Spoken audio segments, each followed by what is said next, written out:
வணக்கம் நண்பர்களே. திருநெல்வேலி ஜோதிடர் எஸ் மணியன் பேசுகின்றேன்.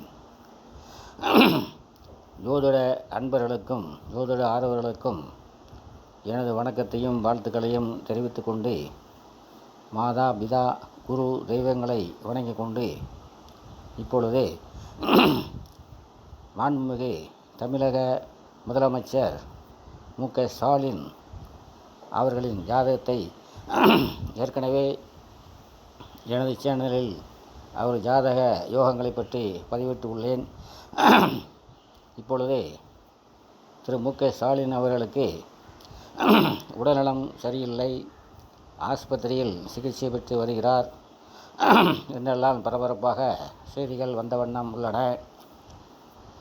அப்பொழுது அவருடைய ஜாதகத்தை எடுத்து ஆய்வு செய்து ஜோதிடன் என்கிற முறையில் பொதுமக்களுக்கு அவருடைய ஜாதகம் எப்படி இருக்கும் என்பதை தெரிவிக்க வேண்டியது பொதுமக்களில் ஒருவராகிய எனது கடமையாகிறது. முதலமைச்சர் என்பவர் எல்லோருக்கும் பொதுமக்களுக்கு எல்லோருக்கும் பொதுவானவர். நான் திமுக காரன் அல்ல, எந்த கட்சியும் சார்ந்தவன் அல்ல. அதனால் எந்த கட்சிக்காரர்களும் என் மீது கோபம் கொள்ள வேண்டாம் என கேட்டுக்கொண்டு, இப்பொழுது அவர் ஜாதகத்துக்கு வருவோம். அவர் சிம்ம ராசியில் பிறந்தவர். ஏற்கனவே பதிவிட்டுள்ள பதிவில் முழு விவரங்களை பார்த்து கொள்ளுங்கள். அவருக்கு இப்பொழுது தற்சமயம் அஷ்டமச்சனி நடந்து கொண்டு இருப்பதால் தான் உடல்நலக் கோளாறு ஏற்பட்டுள்ளது என்று ஒரு சில ஜோதிடர்கள் சொல்லிக் கொண்டு வருகிறார்கள். அது அப்படி இல்லை. பூரண சந்திரன், அதாவது ஒளிமிகுந்த சந்திரனாக பௌர்ணமியில் பிறந்த ஒருவருக்கு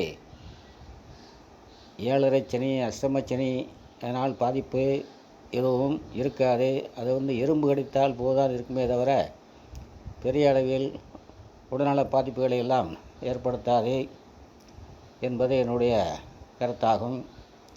பிறகு ஏன் உடல்நலக் கோளாறு ஏற்படுகிறது இப்பொழுது திரு ஸ்டாலின் அவர்களுக்கு சனி மகாதசையில் ராகு புத்தி நடந்து கொண்டிருக்கிறது.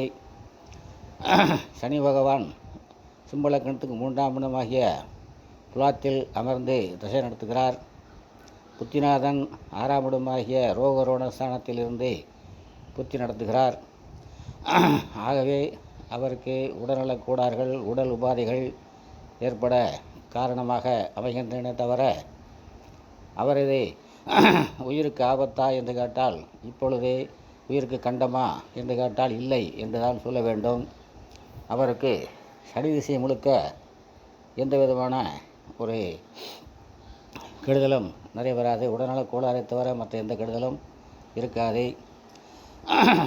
புதன் தசையில்தான் அவருக்கு அது கண்டம், அதாவது மாரகத்துக்கு சமமான கண்டம் போன்றவற்றை புதன்தான் கொடுப்பாரே தவிர சனி பகவான் ஒரு நாளும் கொடுக்க மாட்டார்.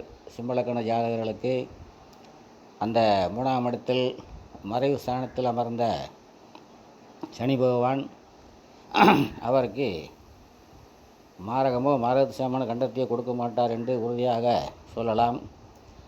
2030 மே மாதத்துக்கு மேல்தான் புதன் தசை ஆரம்பமாகிறது. அதன் பின் தான் அவருக்கு மரசமான கண்டங்கள் கொண்ட கஷ்டமான அமைப்புகள் இருக்கின்றன என்பதை தெரிவித்துக்கொண்டு